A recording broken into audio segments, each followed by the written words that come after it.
Hello, friends. I'm no therapist, but I'm your host, Stephanie Goodman. I'm a wife, a mother, a grandmother, and a woman of faith. Often friends ask me how I have a successful marriage while blending families and staying optimistic in life. This podcast features people with real life stories about success in relationships and triumph over trial.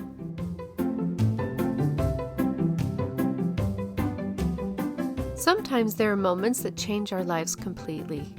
My guest, Lark Galley, was at work when she got the news of her 19-year-old son's passing from suicide. She's now sharing her story, a message of healing, as an author and speaker, a tender subject that affects everyone. Hello, friends, and welcome to a new edition of I'm No Therapist, but today we're going to be talking with a dear friend of mine, Lark Galley, and she is willing to share a very vulnerable story with us. And so I'd like to actually kind of put an energy into the room that we are open, that you open your heart. I know that we're going to be talking about some tender things. I've got my tissue box ready. And we're so grateful that Lark is willing to come and share her time with us, that she's open to sharing a very vulnerable story. I believe that this subject has touched many of our hearts, whether we welcome it or not. And I'm so grateful that Lark is willing to share her story so that we can have some tips and tools to be able to make through our trials. So I'd like to introduce Lark Galley.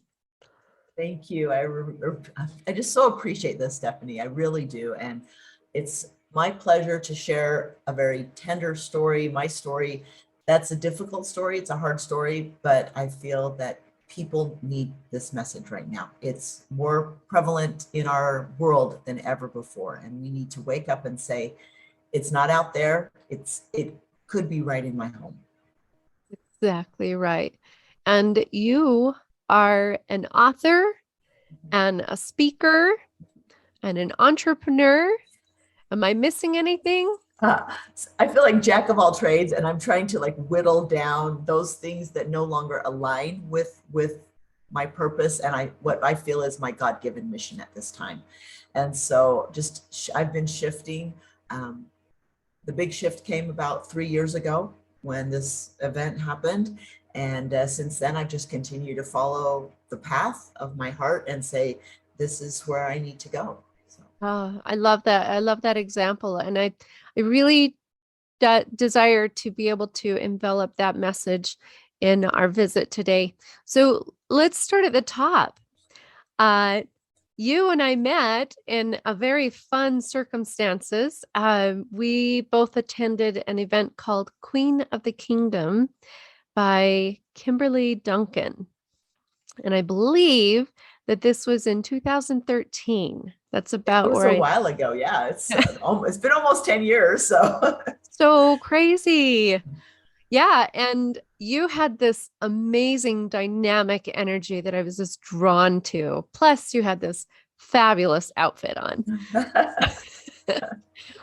we danced and connected immediately.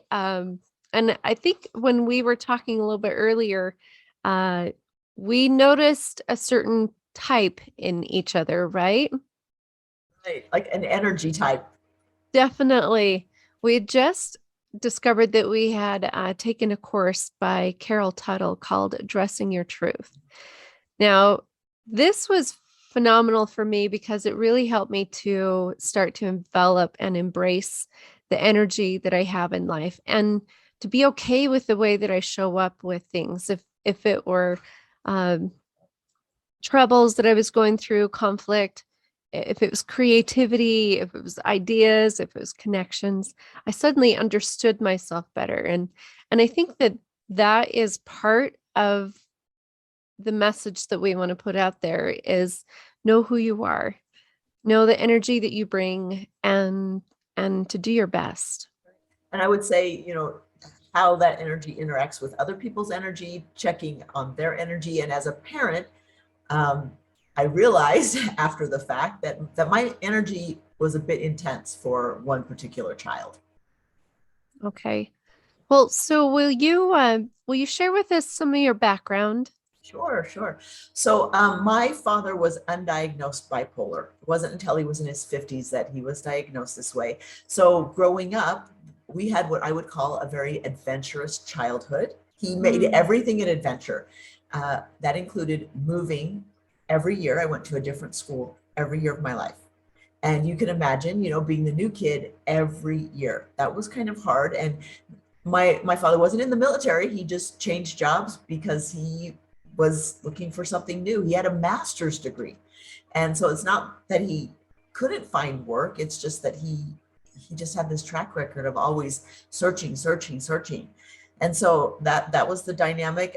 And contributing to that is my father's unwillingness to be very stable and have a job at the level that he probably could be bringing in income. I'm the oldest of 7 kids, and we didn't have a lot of material goods. We didn't have a lot of food.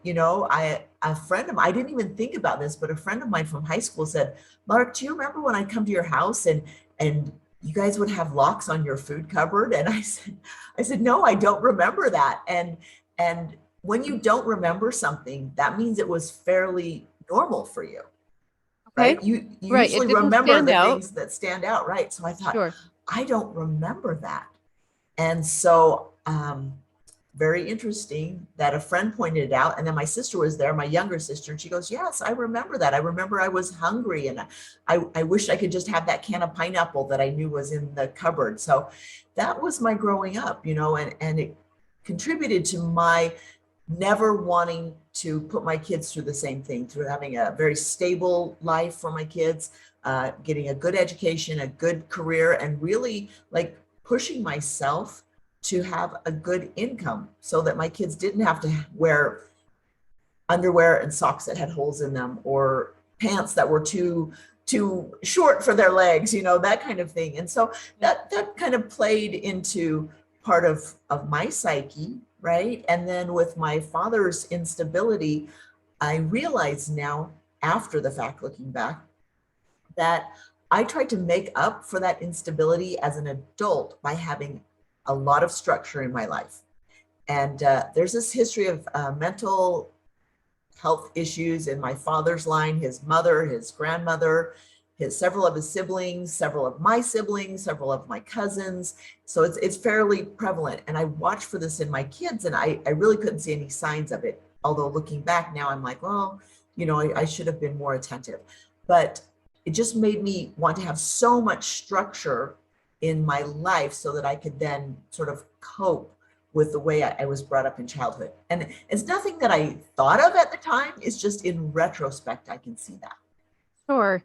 To look back and see, well, you were only trying to bring a better Yeah, life right. for your family. And bipolarism was not something that was No, talked about in that time. Neither was ADHD or any of some of the mental um, illnesses that we are more aware of now, where we can possibly give attention to and enriching those lives. right. So, you're the oldest of seven. You grew up all kinds of different places, and you're a people person, aren't you? I think I'm kind of both introvert, extrovert. I love being out with people and talking, and then I sort of need to go and cocoon for a little bit. Yeah, So I feel like I'm both. I can relate to that as well. I definitely love people. I love connecting, and then sometimes, as I call it, for my husband says, your wings are heavy, right? I just need to have downtime, and he's my rock during that time. Really quickly, how many did you have in your family? So you mean children? Mm-hmm. Or okay. So that's a funny story. And if you had asked me that 4.5 years ago, I would have told you 3 kids, girl, boy, girl. And then 4 years ago, we had an elf story happen in our family. If you're familiar with the movie Elf, Okay. Uh, that's where the human who thinks he's an elf finds out that he's not an elf, and that he has a father in New York City, and he travels down to New York City and finds this other family. And that happened to us. I explained it, the Elf movie, because a lot of people have seen Elf movie. Like, that Yeah. really happened. My husband is from New Orleans. He grew up Catholic, converted to the LDS church when he was an adult, moved up to Utah, and we met here in Salt Lake City. And so he had a different lifestyle, before he became a member of the LDS faith.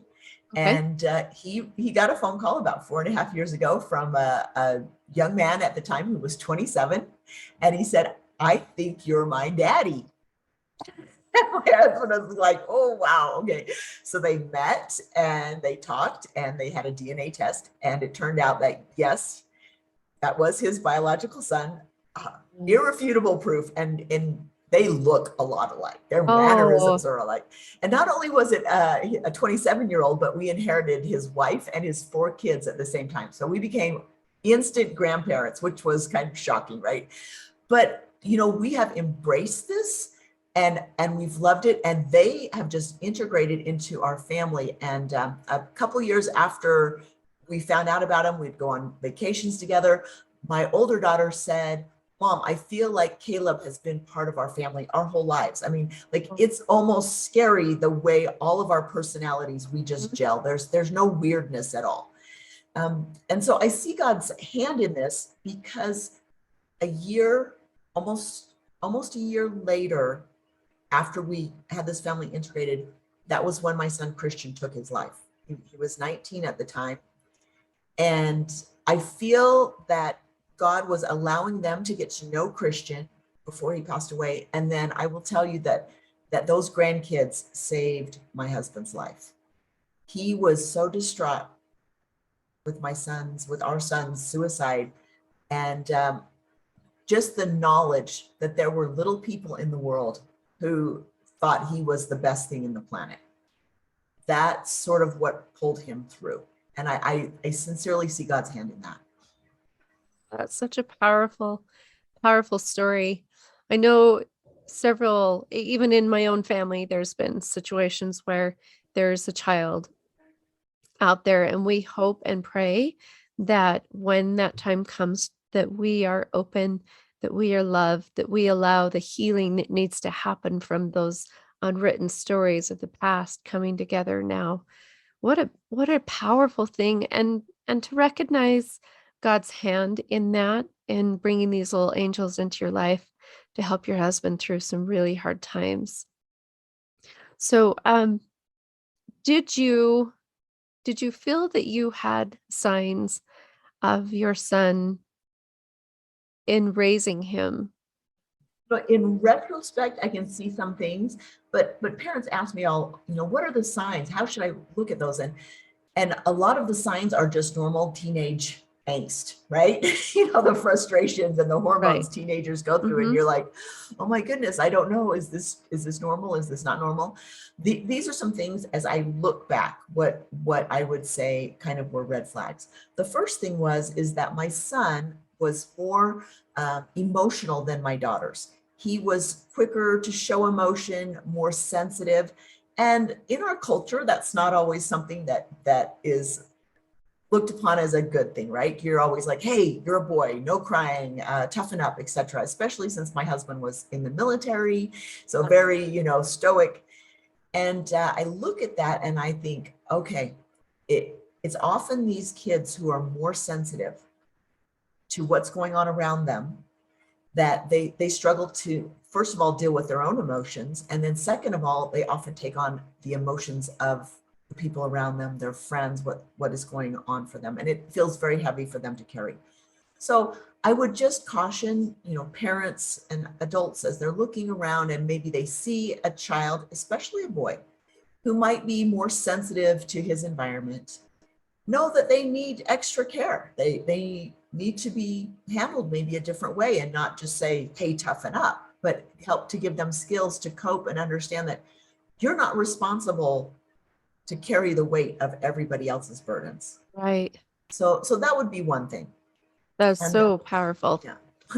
The second thing is when my son was almost 16, he had just started sophomore year, and my husband and he were out on a Sunday evening, out on the front porch, and they were talking, and they were having this parental conversation where my husband was like, okay, you're a sophomore now, you really need to buck up, grades count, you need to do this, this, and this. And you have to remember, we put, I would say, a lot of pressure on our kids. And that's the thing for parents. Here we go again, this fine line between pressure your kids, wanting them to do more, kind of moving them along out of their comfort zone, or maybe pushing them too much. And I think that at that point, my husband was really like laying it down thick. And having been in the military and having suicide prevention training, he noticed my son started to detach from the conversation. He could see that. And he said to Christian, "Are you feeling suicidal?" Which, I don't know that I would have thought to say that. But because of the training that the soldiers get all the time, he thought to say that. And my son said yes. And I'm so grateful that he was willing to say yes. And so my husband immediately came in. He said, "Christian's telling me he's suicidal. Would you go talk to him? Just be with him. I'm going to call the military suicide hotline and get him in to see a therapist." So he got him in. We had an appointment the next day, which I will tell you, in the world of therapy, does not usually happen. Usually it's 2 or 3 weeks out. And I actually know instances where it was too late and the kids ended up taking their life because they could not find the coping skills between where they were and getting in with a therapist. So I'm so grateful for that. So he was there at the therapist weekly for about 2 months. And it turned out, I think, that one of the issues was he wanted to tell us that he eventually told me, while he had talked to the therapist, that, "Mom, I don't believe in God, I believe in science." And I think he was expecting me to be angry with him. And I just sort of laughed. Yeah, I laughed. And I said, "Okay, son, well, I believe God is science, but you can believe whatever you want. You run with that. If that's your belief, I can't force you to believe anything." And I think that's what was one of the things that he just felt shoved into a box with no choices. And then here's the regret that I have. So Christian told me he didn't need therapy anymore after he had been going for 2 months. And so my biggest regret as a mom is that I assumed that that was true. And what I didn't realize is that when someone has a plan, they often can start to feel better knowing that they have the plan in their back pocket. And when life gets too hard, they'll just follow through with the plan. So there's a difference between just between feeling like having a hard day and thinking, "Oh, I wish life were over. It's just too hard." That's one thing. I think we all do that at some point in our lives. But the person that continues to think about suicide, has a plan, this whole suicide ideation, that's a different person. That's a person who needs clinical help, honestly. And that was Christian. And I didn't know this at the time. Right. We had gotten him help, thought things were good, kind of got the whole God thing out in the air. "Okay, son, you don't believe in God. Okay, well, let's move on. We love you. Yes, exactly. Yeah. And I thought things were good, and because of my father's bipolarity and his mental illness, I always watched my kids for signs of depression or, just out of sorts. And because one of my brothers had bipolarity, and some of my sisters had kind of gone through that, I thought I was well equipped to see it, and I didn't see it in my kids. But unfortunately, some of his Christian's friends came forward after he took his life and said, "Yes, he talked about it.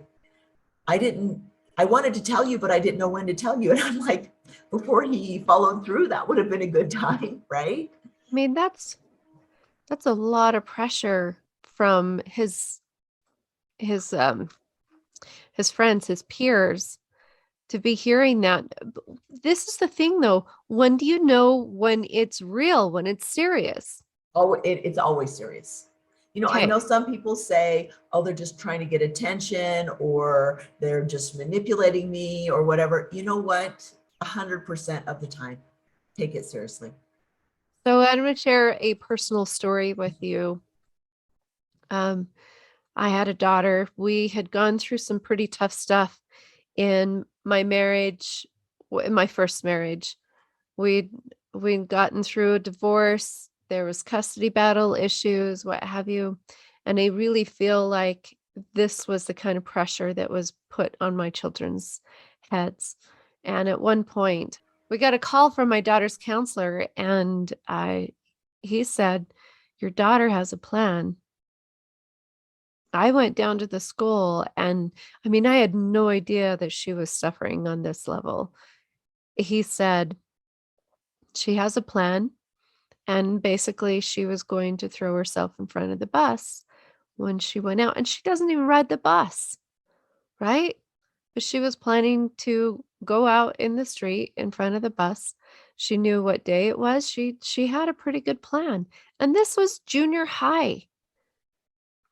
I admit that I didn't know how to take that. I didn't know if that was she needs attention, she needs more love, does she need to go to counseling?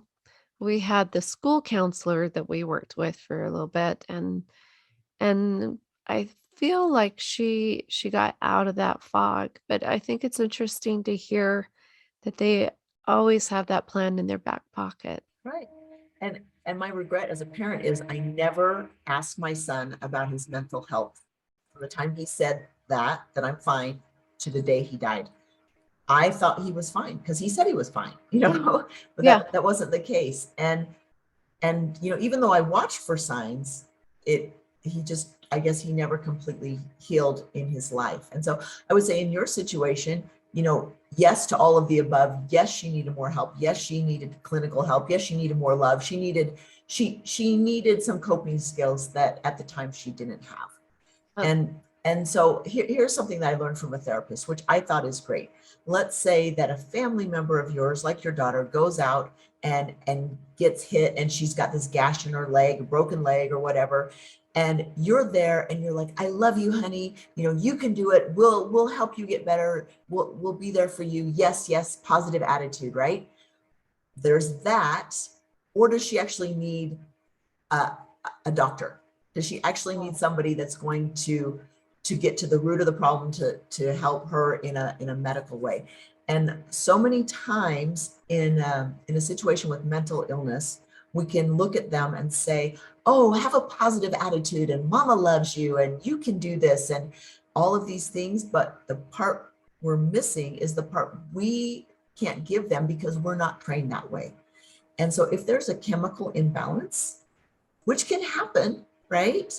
Um, they need more than just our love and cheerleading. They need some medical help.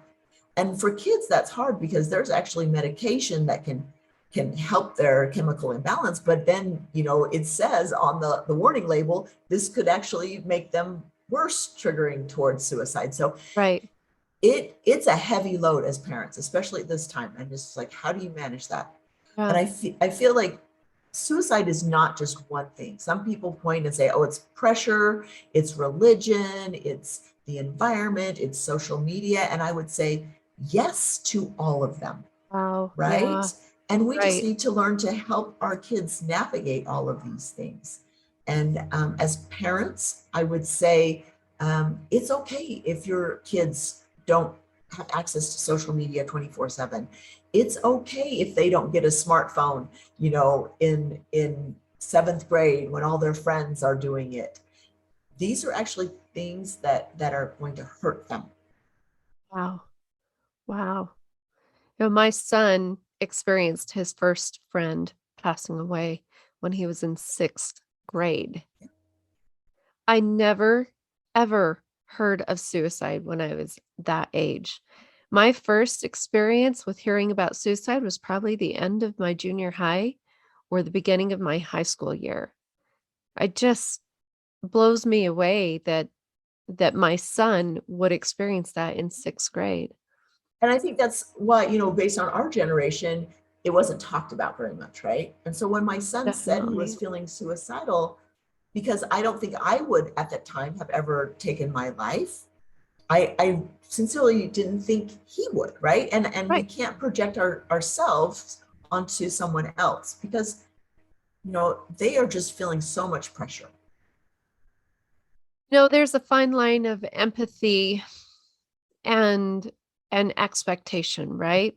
Especially as a parent, we Yes. know that we've gotten through some hard things and we know that hard things happen, but now we've got to be strong for them. We got to say, You're going to make it through this. You're okay." Like that sucks and that's hard. You're going to be fine, right? But when we go and we focus our attention on maybe a friend that's going through that, they have more empathy from us. Yeah. In other words, as a parent, there's expectation that we put on our children more so than we do to our friends or our friends' children, even. And the thing that I have learned now, looking back, and fortunately, I started to implement this just a couple weeks before my son died, is to get rid of the conditional love. And I promise all of us do this, especially parents. And we Hmm. teach our children, oh, when they're nice and kind or they get good grades, we smile, we love them, we praise them. Or if they do something that maybe we don't like, even if we don't say anything, how is our attitude? How do we then show up for them? What's the energy like in the room? Can they feel that negativity? And Right. so It's it's, that mother stare, right? yeah, yeah, seriously. And here's something I have learned is that our kids are their own person and we're our own person, and we can love and support them without accepting their choices or their lifestyle as our own. My kids, all adults now, they do things all the time that I'm like, wow, that's not going to end well, right? Or that's not something I would have chosen to do. Yeah. But I I respect them as their own person, and I just love them. And one of the kids did something recently, and it was very interesting. I caught myself because I thought, okay, how am I going to respond to what this kid did? This adult child, right? Because I've got adult kids now, and I thought, in the past, I might have cut them off from like activities or not given them big presents or done little slights, I right? mean, we all know the sentence, "You're grounded," Yes, right? yes, yes. And you can do that to your adult kids in a certain way, right? Like you take them off the list. And I thought, no, that's not the way I parent anymore. That nothing will change in the way I act towards this child. Nothing will change in the level of birthday present they get or the Mm. invitations to go on a family trip. That will not change. And I love this child just because they're our child. Wow. Wow, Lark, that is so powerful. And I want to implement that in my own life, especially where my children are now adults. I don't get to be in charge of their choices at all, but I do get to be in charge of how I choose to show up. And And and what here's this is so sad, and this is very indicative of society, especially in a close knit culture like a lot of us in Utah are, where yes. we know 75% of our neighbors, like more so than maybe other locations. I promise you that one of the first things that crossed my mind when I heard that my son took his life was, oh my goodness, what are the neighbors going to think? Like, seriously, this is a sad commentary on our time, but that was not the first thing. That was one of the things. Mm. And as I went through this process I wanted to go into a dark hole, because what most people didn't know is that 5 years before my son took his life, my father took his life. And at that time, I went into a dark hole. I couldn't talk about it. I didn't say the word suicide, the shame and the stigma. And when Yeah. my son took his life, I started to do the same thing, like, don't want to talk about it. What are the neighbors going to think? I'm a terrible parent. I'm an awful person. And within just a couple days, I realized we have got to get rid of the shame and the stigma around suicide. We have got to talk about it. And it doesn't matter what my neighbor thinks about me, my parenting, my son. That's not the issue here. The issue here is, can I make a difference in someone else's life? And that is the only thing that matters right now. That is so incredibly powerful. I wanted to ask you, how did you get through those dark places? I there is there's an example that I feel, and maybe I'm wrong with this, but this is my way of understanding it, is there's a scene in a movie. It was from 1985. It's called The Never Ending Story. Now, this was a magical movie for me when I was growing up. And there is a scene called The Swamps of Sadness. And Artek is the name of his horse, and Atreyu is this Indian warrior, and he's got to go through these different lands and gather these people and deliver a name to the princess. This is what's going to save their world, right? So part of his trials are he has to go through the swamps of sadness. And it is known that if you go through the swamps of sadness and you allow the sadness to get to you, that you will sink. Okay, so he's aware of this and he's going through the swamp with his companion, his horse, and suddenly he realizes that his leash is not moving anymore, and he looks back and he sees his horse and he says, "Hey, come on, we got this. Wait, let's go through this. It's okay." And he realizes more and more his horse is not moving.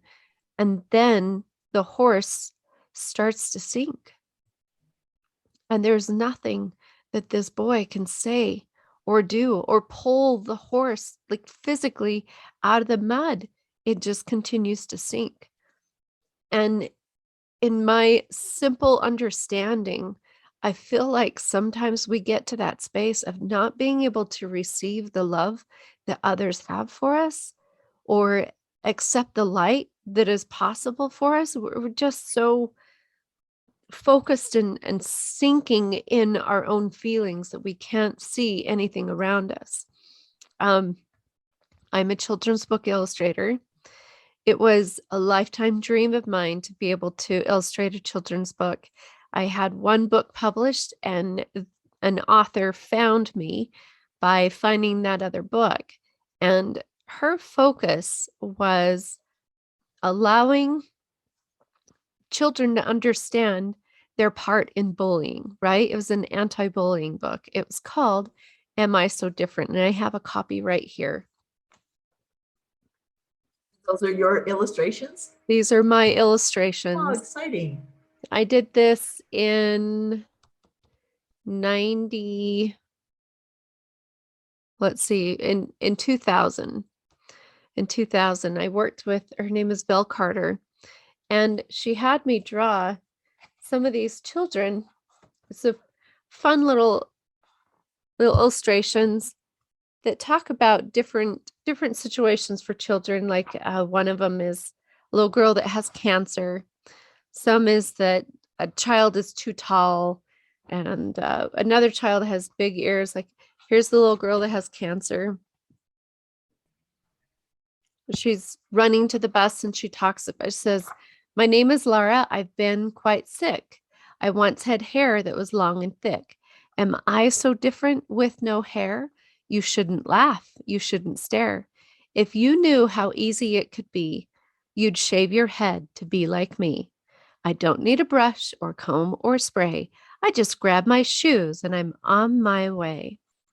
I mean, the whole book is filled with so many examples of children that have different things. In fact, one of them has a name that's very unique that can easily envelop children making fun of him, right? So this is an anti-bullying book, helping us to realize no matter what we're going through, there's so many things that are similar that we can relate to, and we don't need to pick on each other. I bring this up because I've recently experienced the harsh news that this author took her life, which was so striking for me, because here we are sharing this message of anti-bullying and loving yourself, and I couldn't love her out of her own sadness. And I know part of her reasoning was that she had a son, an only son, that took his life after being in the military, and he left behind 4 children. And she could not get over the sorrow that that brought into her life. She had a loving husband, wonderful grandchildren, just so much I felt that was going for her. And it was such a shock to get that information that she had passed away. I can empathize with her. Um,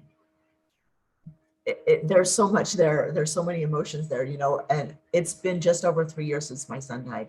And there's been ups and downs for me, my family and I, we all handle this grief differently. I'm very vocal about it. My husband is not, he can't talk about it. And we have to allow each other our space to grieve and to try to heal. But there are times that I go through like dark months. There are times when I'm out very public in the public eye, and there are times when I just have to cocoon for several months because of the amount of energy that it takes, and the point where I have nothing to give. And I've been in those points too, where you think the grief around this situation is so great that there have been times that I literally have not wanted to go on. And I have come up with my own plan. And fortunately, my son, the one that passed away, Christian, came to me and said, in his very Christian-like way, Mom, stop it. I didn't die so that you could stop living. And pretty much like whipped me up into shape. And I'm like, okay, he's right, you know, but what can happen is you start to cycle, and you get on that cycle, and you spiral down, and it doesn't matter all of the other people around you, or the support that others might be giving you, or the praise they might be giving you. Oh, thank you for doing all of this. That's not what really matters, because you're just like stuck in this deep, dark hole. And so I have compassion for the person who takes their life. I don't believe they're damned. I believe that they were not in the healthy mental state, that they weren't in their right mind, and that they have as much opportunity to be in heaven as any of the rest of us. And I just allow people so much more grace, and know that that's possible. The healing is possible. But I can understand your friend who took her life, because it's at some days it just doesn't seem like you can go on, and you might look at and say, well, it's been over 3 years. You've made it for 3 years. And it's been like, yeah, but you know, it's still fresh. It's that thought that my son is never walking through the door again, or, you know, I can't hug him right now, or any of this. It's still fresh every day. I appreciate that you went there, because I do have questions about that. I remember when I got that information, and I can easily go into a place of feeling guilty, because I was so angry at her.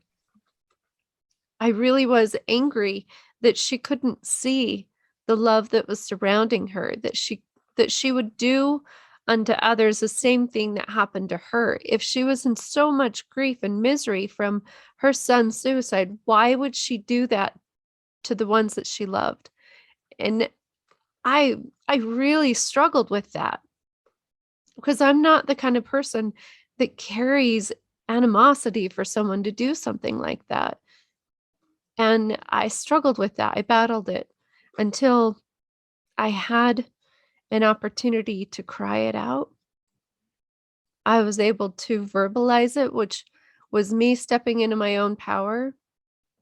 And in doing so, I learned how to forgive. Um, the most powerful thing that I can teach about forgiveness would be the practice of Ho'oponopono. Are you familiar with that? Have you used that in your I, own life? yes, I've used that. I've used that at different times. I've used so many healing techniques especially in the last 3 years, right? I'm like, I will try anything, because Yeah. I just feel like that this pain and this empty hole, and the wondering and the why and the questioning. Mhm. But I will tell you that she was probably in such a dark place that she wasn't thinking properly. She just wanted the pain to stop. That's all she wanted it. was to stop. Yeah, I can appreciate that. Um, through that practice of a Ho'oponopono, where and maybe some of my listeners are not familiar with it. It's a 4-step process, and I hope that I'm getting this right. But basically, you will invite the spirit of the person that you're thinking of into your presence with you, and you'll go through kind of a prayer of, I'm sorry. Please forgive me. Thank you. I forgive you. Is that correct? I think the first one is thank you. I think you thank them first. So let's say, for example, because this happened a couple months ago. I said something to my mom, and I was like, "Well, when I was a child, you did this," and it wasn't very nice, And she said, "Thank you." And then what was the next one you said? Thank you. I'm sorry. I'm sorry. Please forgive me. I love you. I think those are the steps. But it was really funny because she immediately said that to me, and I was laughing. Because you recognize where it was. Oh yeah. Well, so for the first time when I heard, because I start with I'm sorry, that concept of I'm sorry, the way that I carry it through is that I'm sorry that maybe your parents didn't know how to love you. I'm sorry for the hardships that you experienced. I'm sure. It doesn't necessarily have to mean that you're sorry for what you did per se, but you're sorry maybe that there's a misunderstanding, or you're sorry that they took it that way, or however you want to deal with I'm sorry, right? Right. Yes. Yes. But for me, being able to go into a place of empathy, of, recognizing their spirit, their pure spirit, as in a child, right? That has had to endure hard things that maybe they were not able to verbalize at that time. Because they do affect our lives. They affect our spirit. So I'm sorry. Please forgive me for not understanding deeper, for knowing how to show up in love for you, for saying the words that you needed, or maybe being in my own confusion, right? I love you. I don't think that we hear I love you very often, but I believe that we can go to a place of I love you. And please forgive me. Let's see. I'm sorry. Please forgive me. I love you. Thank you for giving me this opportunity to understand deeper what you've gone through and how I can show up better in this life. And then I like to place those burdens into the hands of my Savior. I have an incredible painting by Kendra Burton, and it is a picture of Christ with his hands out like this. And I like to envision kind of a bath bomb, right? So in the beginning, it's very, very heavy, and it's placed into your hands, and you can feel the heaviness of that, which would be like grief and anger, disappointment. When somebody uses something against you, these are kind of the natural emotions that we experience, and now we're placing them into the Christ's hands.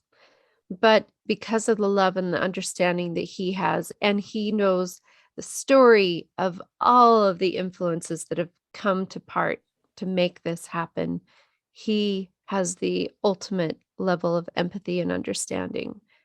And when you place those things in his hands, like the bath bomb, it can dissolve.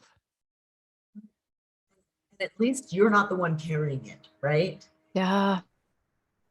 And that's what I've tried to do, is just like stop reacting to everybody else's stuff and just allow them grace, and allow them to be on their journey, and allow myself to be on my journey. Mm-hmm. So who would you say were mentors on your journey of helping you through that space, or learning how to go through these dark times and come out So strong? So one I would say is Greg Bear. He's the author of Real Love. Yeah. And his book was very instrumental in helping me develop these ideas of unconditional love. What does unconditional love really mean without these conditions? And that's real love. And there's real love in marriage, real love in parenting, and just the regular real love. That's kind of an encompassing book. I think it's fantastic. All of his books, they're fantastic. I would say check those out. I had some friends, like I said, who are in different healing modalities. They offered me different treatments, and I had so many things. I was just blessed with so many friends who wanted to help me through that time, and I really felt that. I reached out to other moms whose children had taken their life. I talked to a lot, and then I started sharing on social media. I started talking about it, and then another thing that was very cathartic for me, difficult but cathartic, was writing the book that you mentioned. And I thought, being a doer, oh, this will be done in 6 weeks, I'll have it out. And it took me over a year, because I would write for a couple of weeks. It would get very heavy, very emotional. And then I'd say, okay, we need to put that away. But I know that God and my son were there helping me as I wrote that message, because it's needed in this world right now. And statistically speaking, if you haven't been affected by suicide, you will be, because it's becoming an option. And my thought is, let's take that off the table. Let's take that option off the table. Let's find help, something that will help you cope with life, some skills, and take the suicide one off the table. Yes. So bringing that up, I'd love to be able to share with my audience your book, Learning to Breathe Again. And I'm sure that this is showing up backwards, and I apologize about Nope, that. it's not. It's good. Oh, fantastic. So Learning to Breathe Again, choosing to heal after losing a loved one to suicide. I did read a little bit into your book, and I want to share. I'd love when you're first introducing your experience, you say there are moments that change the course of your life. Those moments are so emotionally imprinted on your mind that you can instantly return to that very place with the sights, the sounds, and the thoughts when triggered by the memory. And I know that we can all go to that space, different experiences, anxiety triggers. And I know that this was a very heavy book for you to write. I can't imagine the tears that you experienced, and going back and remembering some of these things. It was one of the chapters was the day my son died, and I stepped through like what happened that day, the police that came to tell me about the situation, my going home, dealing with all of the people that come into the house in that situation and have to take care of things, going to tell my daughter at her high school about her brother taking his life. It was as if I was reliving that day moment by moment, and it was a hard thing. But I felt it was important to let people know that if you choose to take your life, this is what everybody else has to deal with. Mm. The other effects, and also helping people see that what maybe someone they love, maybe a family member has gone through this situation where you're kind of outside the family, but you want to help them, but you don't know how you can help them. And thank you for going there. I actually did want to bring that up, is because I do have empathy for people, and I reach out, and especially through social media, we're more involved with people's lives than we ever have before. And how do you show up for someone that is going through that traumatic space? So I would say just follow their lead and how engaged they want to be. For my husband and me, we didn't want a lot of contact with the outside world. We cocooned for 3 days. We just kind of shut the doors, didn't want people coming in and out. It was too emotionally heavy for us to have to go through the story every time someone showed up, right? It was just like, Yeah. we can't even get our heads around this. This is so heavy. Please don't make us share this whole thing with you, relive it right now. I have other people that I know whose child took their life, and they had an open house that day. They wanted and they needed all their family and friends around them. Love and company. Yes. And so it's, it's kind of follow the lead of the person in the situation. I would say definitely reach out. You can send a text, you can send a card and just say, hey, I'm thinking about you. I'm here. Seriously, if you want me to come over, I will. And if they're like, yes, please come over, go over. But if they don't respond, just remember, it's not about you. It's about what they're going through. I saw a post from a woman, and this happened shortly after my son died, and she was so upset because her best friend's son had taken his life, and the friend wanted private space, and here she was so upset that her friend wouldn't allow her to come over and comfort her. And I kind of was a bit impatient with her, and I said, sweetie, this story is not about you, it's about your friend, and she's trying to cope the best she can. And so that's what I would say. That's beautiful advice. Thank you so much, Lark. Um, because I'm focused on relationships in my podcast, I would like to know, if you don't mind sharing with me, how did you make it through with your relationship when Christian took his life? So I think you're talking specifically about my husband, right? Like have Yes. okay, yes. Yes. So here's what I would say is that, first of all, we all know marriage is hard. This is my second marriage with my husband, right? Just like you have a second marriage. So Okay. second marriage, statistically, they don't always stay together, right? And at the time my son died, we had been married 21 years. And so we had been through a lot of ups and downs. He was military, he was fiery, I'm fiery. Where, there was a lot of like fireworks going off and on and off. And we'd had our ups and downs. We were in a pretty good space though, but when my son took his life, that was hard. And we both grieved in different ways. I was very vocal, he was not. And what I had found out after, going through this is that any marriage that loses a child, however the child dies, their chance of divorce increases by 30%. So just add whatever statistic is out there, add another 30% to it. Oh, That's really hard, right? Because everything in the marriage that was going wrong is suddenly magnified. okay. And about 8 months into once Christian died, and I write about this in my book, I'm very open in the book. There's like all the junk is there. This is all what I wish I could have done better. And about 8-9 months after my son died, I got to the breaking point with my husband, because he had emotionally closed. He wasn't talking to me. And when he did, he would be very volatile and shout, and just, not all the time, but just sometimes when he was barely hanging on. And I finally got to the point where I'm like, this is done. We can't go on like this. So I just had a very heart-to-heart talk with him, and he was willing to be open and talk. And we realized that we were both at the same point in life. We both wanted to go to a deserted island and sit on the beach and just have the sand cover us up and disappear. Like, we were both feeling that way, where we just felt broken in every way.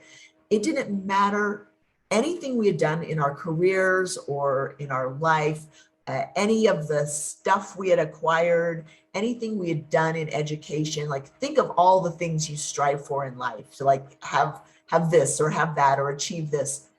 Nothing mattered.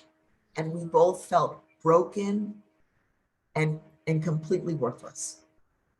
And at that point, when we were so humbled and we were willing to admit this to each other, that's when we started to heal together, and we realized we are all each other has. That's it. There's no one else, even our children, there's no one else that truly understands this path and this pain that we personally have had around our son. And so not to say that things are always peachy still, because we're both still grieving, we both still deal with this, but we're trying to show grace and empathy and support each other. Yes. And I believe that those are the keys that help us to get through the dark times, is to embrace that grace and empathy. I know when I went through my hard times, I can look back now and I can see that because of those experiences, I've grown closer to God. I thought that I had a relationship with God, but when I went through those times of bringing me to my knees, so to speak, I'm grateful that I chose to embrace God in my life because it has made me a stronger person. Agree.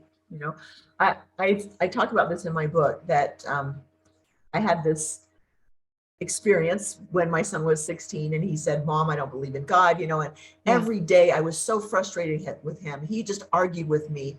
And I had this experience where, as I'm thinking about how frustrated I am with him, a voice came into my head and said, He's not the problem, you are. And then this vision opened up in front of my eyes of my son and me before we came to this earth. And he said, Mom, you're going to have a hard time being Christ-like, but I'm going to help you.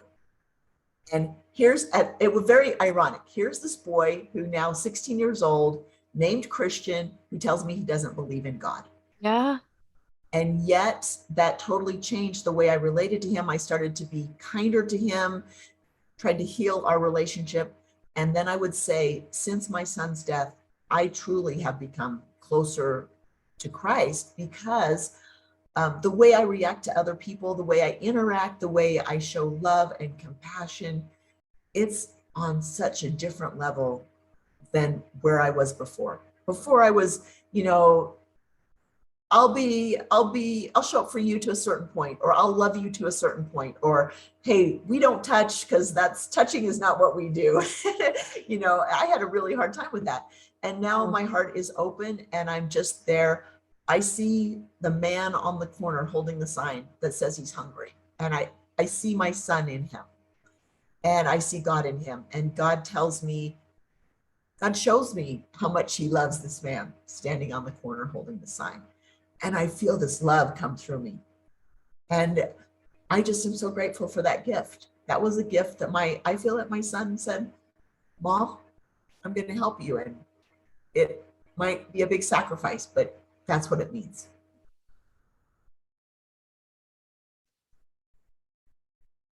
Thank you for sharing that vulnerable story with us. That's so powerful to recognize that the trials that we go through really can open our hearts to give us a deeper understanding and empathy. Lark, you are such a joy to me. I'm so grateful for the years of friendship that we've been able to be in each other's lives. I'm grateful that I was there to be able to pray for your son, to know that you were in need of prayers. That's very important to me to be able to be there whenever I can in the power of prayer. Um, Lark, what is it that you are doing now that we could Ah, support you in? sure. So I'm speaking more. Yesterday, I spoke in 2 high schools, and I was able to touch 400 students yesterday. And I'm getting out there speaking more in schools, to teachers, to parents. I'm going into the corporate world. I met with a company yesterday who has different discussion groups within their employee groups, talking about, parenting skills, or with veterans, because my husband is a vet, right? And they Mhm. deal with high levels of suicide. And so I am just out in the community. They can find me on my website, which is larkgalley.com, and they can find more information about me, what I'm doing. But I feel like my mission is to help talk about the suicide and bring it to light and say it can happen to any of us, Yeah. and we need to be more attentive. And because I feel so passionate about this, I took over my father's trucking company 8+ years ago when he died, and I am going to be selling that in just a couple months because I feel that the rest of my life is dedicated around this mission. And so I'm changing everything in my life to be able to focus on that. And we want to help you to get that message out there. I know we have a mutual friend that is putting together an event, depending on when my audience is watching this, but I believe that it's in September. September 10th at the Salt Lake Maverick Center. It's called Live Live, which, spelled Live, Live, Live Live, but that should be coming out. And she's in the media space. She has a lot of contacts with a lot of high-level entertainers. These are A-listers, people. I was amazed when she started telling me the people that wanted in on this. And I would say that we in the suicide prevention arena, we're doing this because we're passionate about it. Her 14-year-old daughter attempted suicide twice. The daughter's still alive, but she realized that this was something she needed to talk about and to bring forward and to try to help her daughter heal in the space she's in. So she's passionate, I'm passionate. We're getting, hundreds of other passionate people about it to bring this out to our community.